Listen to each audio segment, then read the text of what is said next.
कबूल थी यार। सेवादार मना कर रहे थे कि धक्का मत देना, ऊपर से पैर रख रख के आगे नहीं। और इस घटना के जिम्मेदार जो हैं उनको भी उचित सजा देगी। अच्छा, कहाँ रहती हो आप? यही वो जगह है जहाँ 121 मौत और धर्म और पाखंड हावी, बाबा के सत्संग में पाखंड का प्रवचन। फरार बाबा का यूपी पुलिस को खुला चैलेंज, पत्र जारी कर बताया अपने आप को निर्दोष। पुलिस के हाथ आने से पहले बाबा का भौकाल, सुप्रीम कोर्ट के वकील AK सिंह ने बताया सोची समझी साजिश।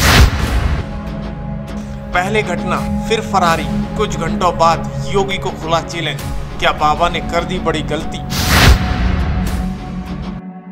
न अतीक की तरह न मुख्तार की तरह बाबा के साथ खेला होने वाला है या फिर डर गए योगी? आखिर कौन बचा रहा है यमराज बाबा को? अगले 3 मिनट ध्यान से सुनिएगा बाबा के काले कारनामे। कार्यक्रम के लिए गुलाबी गैंग, प्राइवेट आर्मी, मोबाइल या कैमरे से वीडियो शूट करना मना, नहीं माने तो गुलाबी गैंग का कहर, किसी सरकारी आदेश का इंतजार नहीं, गुलाबी गैंग द्वारा फैसला ऑन द स्पॉट, अपने आप को परमात्मा बताने वाला भोले बाबा का काला चिट्ठा। सुनिए बाबा के भौकाल की कहानी। हाथरस सत्संग हादसे में 123 लोगों की मौत का मामला लगातार सुर्खियों में बना हुआ है। सत्संग में मची भगदड़ में हुई मौतों को लेकर यूपी पुलिस ने FIR दर्ज कर ली है। अभी नारायण सरकार हरि उर्फ भोले बाबा पर मुकदमा दर्ज नहीं किया गया है, जिनके सत्संग में भगदड़ मची थी। इस बीच सूरजपाल उर्फ भोले बाबा के बारे में कई सारे खुलासे हो रहे हैं। जांच के दौरान अभी तक जो भी खुलासे हुए हैं वो बेहद चौंकाने वाले हैं। बाबा पर कई सारे मुकदमे पहले से दर्ज हैं। एक मुकदमा 2000 में दर्ज हुआ था। साल 2000 में आगरा के सागंज पुलिस थाने में सूरजपाल, उसकी पत्नी प्रेमवती और समेत 7 लोगों के खिलाफ एक मर चुकी लड़की को जिंदा करने का दावा किया गया था। इसके बाद इस मामले में पुलिस ने केस दर्ज किया था। सूरजपाल ने लड़की को फिर से जिंदा करने का दावा करते हुए परिजनों को अंतिम संस्कार करने से रोक दिया था। हालांकि पुलिस की ओर से मामले में पर्याप्त सबूत पेश नहीं किए जा सके थे, जिसके चलते कोर्ट ने साक्ष्य के अभाव में सबको बरी कर दिया था। वो तो कम से कम ऐसे थी, 17-18 साल की लड़की थी वो, और इन्होंने पता नहीं क्या मतलब उससे जो कहते थे जिंदा कर देंगे, कमरे में बंद रखते थे उसे, तो वो एक्सपायर हो गई थी। पता नहीं क्या नशे वशे में रखते थे उसे, क्या पता नहीं, ये करते थे आप ही निराकार आप ही साकार के ये लगाते थे, तो संदेश लगाते थे। वो लड़की ख़त्म हो गई थी। फिर उसके बाद मल्ले के चौतरा ले गए थे, तो वहाँ पे भी इन्होंने यही किया था। तो वहाँ पे पुलिस प्रशासन आया था। पुलिस प्रशासन आया तो उसके बाद में यही हुआ था कि वहाँ पे पुलिस आई थी, तो वहाँ पे लाठी चार्ज हुआ था। इन्होंने पता नहीं क्या पुलिस वालों पे भी लाठी का चार्ज किया था। पुलिस वालों पे जब काबू नहीं हुआ तो उन्होंने और प्रशासन बुलाया था। सवाल ये कि बाबा कहाँ छुपा बैठा है, लेकिन यूपी पुलिस ढूंढ नहीं पा रही है। विकास दुबे भी लुका छुपी का खेल खेल रहा था। फर्जी बाबा पकड़ा जाएगा। जो योगी का स्टाइल जानते हैं वो ये भी जानते हैं कि अपराधी को सजा जरूर होगी, क्योंकि ये यूपी है। यहाँ न तो किसी विकास को राहत मिलती है, न मुख्तार अंसारी को सजा की जरूरत होती है। लेकिन इतना बड़ा हादसा और बाबा फरार। कौन है बीजेपी के नेता योगी के पीछे जो बाबा को बचाने में लगे हैं? कौन है वो सांसद और कौन है वो अधिकारी जो बाबा को अभी भी बचा रहे हैं? घटना के बाद हुई तुरंत 2 बातों को ध्यान से देखना होगा। योगी आदित्यनाथ का घटना के कुछ घंटे बाद बयान आता है, घटना का दोषी कोई भी हो हम कड़ी सजा देंगे।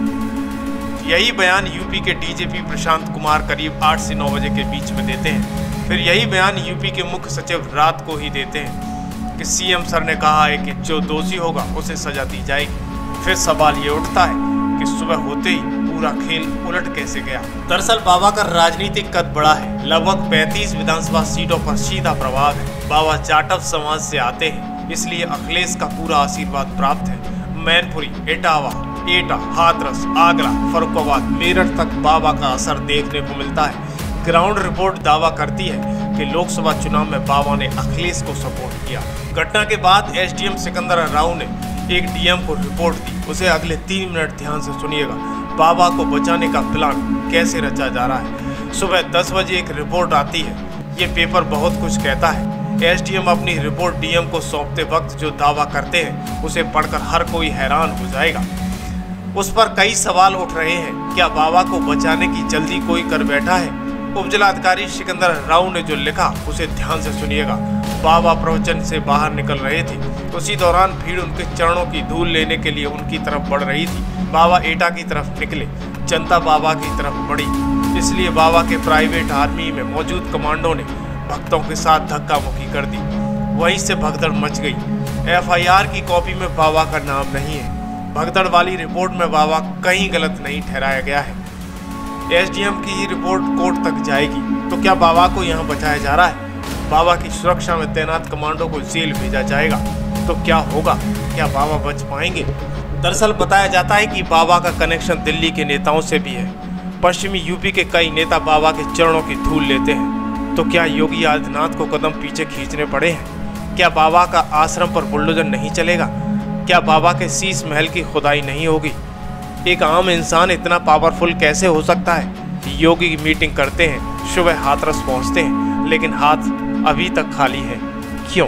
पहली बार योगी को साबित करना पड़ेगा ये बुलडोजर सिर्फ मुसलमानों के लिए नहीं बल्कि हर गुनहगार के लिए है। जब योगी किसी एक महिला की मौत से परेशान हो जाते हैं, फिर नकली बाबा ने तो कई महिलाओं की जिंदगी छीन ली है, कई लोगों के घरों को बेघर कर दिया है, उनकी किलकारियां छीन ली हैं। तो क्या योगी माफ कर देंगे? यूपी में बुलडोजर का मकसद क्या है? क्या बुलडोजर धर्म, हालात और ताकत देखकर एक्शन लेता है, या फिर इस बार सीएम योगी के प्रकोप से कोई गुनहगार नहीं बचेगा? सोशल मीडिया पर दावा है कि नकली बाबा को बचाने का प्रयास किया जा रहा है। घटना के बाद योगी की पुलिस बाबा की तलाश में फेल साबित हो रही है। यूपी में पहली बार योगी के सामने धर्म संकट जैसी स्थिति आ गई है। फर्जी बाबा पर बुलडोजर चलेगा या नहीं, सवाल खड़ा हो गया है। ऐसे में सरकार बाबा पर एक्शन लेने से क्यों बचती हुई दिखाई दे रही है? क्या योगी इस परंपरा को तोड़ सकेंगे? दरअसल हरियाणा के राम रहीम पर जब एक्शन का प्लान तैयार हुआ था तो बीजेपी सरकार कुछ ठोस कदम नहीं उठा पाई थी। यहाँ तक कि बाबा राम रहीम को जेल भेजने के लिए आर्मी बुलानी पड़ी थी। आर्मी पर भी उनके भक्तों ने हमला कर दिया था। पहली बार देश की जनता ने देखा बाबा को जेल में पहुंचाने के लिए आर्मी, हेलीकॉप्टर और कमांडो का प्रयोग करना पड़ा था। योगी सरकार ने अब तक विकास दुबे को मिटाया क्योंकि वो अपराधी था। मुख्तार अतीक और न जाने कितने माफियाओं को मिट्टी में योगी सरकार ने मिला दिया। लेकिन क्या भोले बाबा के नाम से मशहूर नकली बाबा को मिटा पाएंगे? अब असली परीक्षा योगी की है, उनकी कानून व्यवस्था की है। हमने देखा है कि किसी एक की मौत पर योगी गुनहगार को माफ नहीं करते बल्कि साफ करते हैं। ये तो 123 मौतों पर तांडव है। क्या बाबा को योगी छोड़ेंगे? दरअसल राजनीति में एक ऐसा नेता किसी से नहीं डरता, किसी से कोई समझौता नहीं करता। विकास दुबे हो या 123 मौतों का जिम्मेदार नारायण सरकार हरी हो, लुका छुपी का खेल कर रहे बाबा ने एक लेटर जारी किया है जिसमें दावा किया गया है कि वो इस घटना का जिम्मेदार नहीं है। फरार बाबा ने अब पुलिस व्यवस्था पर सवाल खड़े कर दिए हैं। उन्होंने पत्र में लिखा है कि हम मृतकों के परिवार के प्रति अपनी गहरी संवेदना व्यक्त करते हैं और परमात्मा से घायलों को शीघ्र स्वस्थ होने की प्रार्थना करते हैं। सुप्रीम कोर्ट के सीनियर वकील डॉक्टर केपी सिंह को भगदड़ मचने वाले सामाजिक तत्वों के खिलाफ कार्रवाई के लिए अधिकृत किया गया है। बाबा ने लिखा है, मैं 2 जुलाई को गांव दुलारी सिकंदर राव हाथरस आयोजित सत्संग में काफी समय पहले ही निकल चुका था। घटना के बाद सुप्रीम कोर्ट के वकील AK सिंह क्या कहते हुए नजर आ रहे हैं, ध्यान से सुनिएगा। हरी ने जो घटना कल घटी दुखद थी। जिस तरह से कुछ एंटी सोशल एलिमेंट्स ने सोची समझी साजिश और षड्यंत्र के तहत जब नारायण साकार हरी मंच से प्रवचन के बाद चले गए, उसके बाद एक साजिश के तहत षड्यंत्र जो भगदड़ मचाई गई है उसकी जांच हो रही है। अच्छी तरह जांच हो। हम उत्तर प्रदेश पुलिस की जांच, SIT जांच, सरकार पर पूरा तरह से धन्यवाद करते हैं कि वो अच्छी तरह से जांच कर रहे हैं। ऑनरेबल हाई कोर्ट की निगरानी में, ऑनरेबल हाई कोर्ट के रिटायर्ड जस्टिस की निगरानी में जो जांच हो उसमें भी हमें बहुत भरोसा है और इसके साथ साथ पूरी संवेदना है। और सभी से जो भी फॉलोअर हैं, जो भी अनुयायी हैं, जहां तहां से जिस तरह से कि कोई लावारिश लाश ना रह जाए, अपने घर पहुंचे, अंतिम संस्कार के क्रिया की पूरी हो, कोई इंजर्ड दवा के अभाव में, अस्पताल के अभाव में, पैसे के अभाव में न रह जाए, वाहन के अभाव में न रह जाए, इसके लिए सभी सेवादार पूरी तरह से संलग्न हैं, लगे हुए हैं और वो कार्य कर रहे हैं।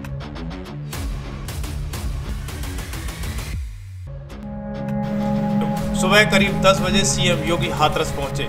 यूपी के डीजीपी प्रशांत कुमार खुद छाता लिए योगी के पीछे खड़े हैं। यूपी के कई नेता और मंत्री भी दिखाई देते हैं, लेकिन यहाँ योगी कुछ परेशान होते हुए दिखाई देते हैं। तो क्या योगी को पता है कि उनके पीछे हाथरस में कुछ ऐसा हो रहा है जो बाबा को बचा रहा है? क्या सीएम योगी पर कोई राजनीतिक दबाव है जो उन्हें रोक रहा है?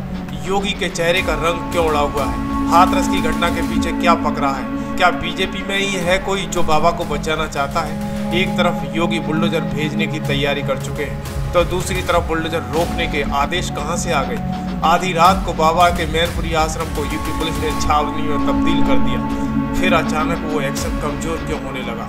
हाथरस में कुछ ऐसा हुआ जो खुली आंखों से दिखाई नहीं दे रहा है। अब सवाल ये उठता है कि बाबा ऐसी कौन सी जगह छुपा बैठा है जहाँ पर यूपी पुलिस खाली हाथ है, जबकि बाबा के शासन में विकास दुबे नहीं बचा, अतीक नहीं बचा, अशरफ नहीं बचा, तो बाबा को कौन बचा रहा है? योगी के इकबाल को खाली चुनौती देने वाला फर्जी बाबा पकड़ा जाएगा? क्या इनकाउंटर होगा?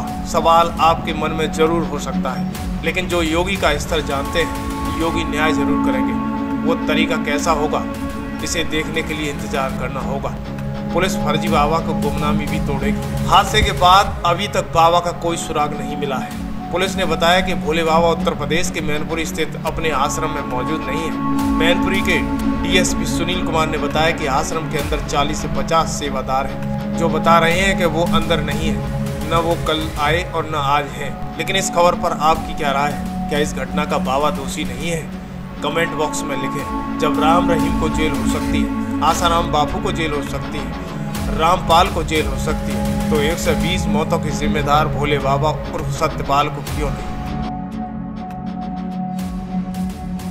जो लगाई गई थी सुबह वही फोर्स है, 32 थाने की फोर्स यहाँ पे 3 बच्चे यहाँ पे हैं और 2 सीओ हैं और यहाँ पे सारी फोर्स पकड़ रही है। सर क्या अभी कुछ लोग चला रहे हैं इस बात को कि कुछ राजस्व अभिलेख दस्तावेज मिले हैं जिसकी जांच भी की जा रही है, कुछ ऐसी सूचना है क्या? नहीं, ऐसा कोई दस्तावेज भी हमारे हाथ में नहीं है और न तो उसकी मैं जांच कर रहा हूँ। अगर कुछ ऐसी होगी तो